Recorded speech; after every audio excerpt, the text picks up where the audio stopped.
Mackay টেস্টে মাত্র 2 দিনেই ইনিংস ব্যবধানে হার। অস্ট্রেলিয়া সফরের শেষটা চরম হতাশার হলেও ঠিক এই দিনেই টেস্ট র্যাঙ্কিংয়ে নতুন ইতিহাস গড়েছে বাংলাদেশ। আইসিসির হালনাগাদ করা টেস্ট র্যাঙ্কিংয়ে 3 ধাপ এগিয়ে প্রথমবারের মতো ষষ্ঠ স্থানে উঠে এসেছে বাংলাদেশ দল। বর্তমানে 24 ম্যাচে 1878 পয়েন্ট নিয়ে তাদের রেটিং এখন 78। এর আগে টাইগারদের সর্বোচ্চ র্যাঙ্কিং ছিল 7। 2024 সালে পাকিস্তানকে তাদেরই মাটিতে 2-0 ব্যবধানে হারিয়ে ওই রেকর্ড গড়েছিল দল।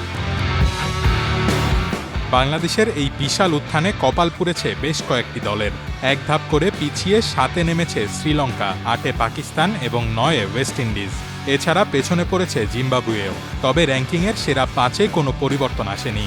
126 রেটিং নিয়ে শীর্ষে আছে অস্ট্রেলিয়া, আর 119 রেটিং নিয়ে 2-এ দক্ষিণ আফ্রিকা। এরপরই আছে নিউজিল্যান্ড, ভারত ও ইংল্যান্ড। ডারউইনে প্রথম টেস্টে 9 উইকেটের লজ্জাজনক হারের পর ম্যাকাইয়ে দারুণভাবে ঘুরে দাঁড়িয়ে সমতা ফেরায় অস্ট্রেলিয়া। ফলে 1-1 সমতায় সিরিজ শেষ করে বাংলাদেশ। আর শক্তিশালী অজিদের বিপক্ষে এই সিরিজ ড্র করার সুবাদেই র্যাঙ্কিংয়ে অভাবনীয় এই লাভ দিয়েছে বাংলাদেশ। ম্যাকাইয়ের হতাশার মাঝেও এই উত্থানকে বড় অর্জন হিসেবেই দেখছেন অধিনায়ক নাজমুল হোসেন।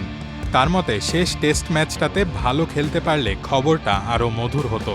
তবে টেস্ট ক্রিকেটের ইতিহাসে প্রথমবারের মতো 6 নম্বরে আসাটা দলের জন্য অনেক বড় এক অর্জন। রোহান আদনান, প্রথম আলো।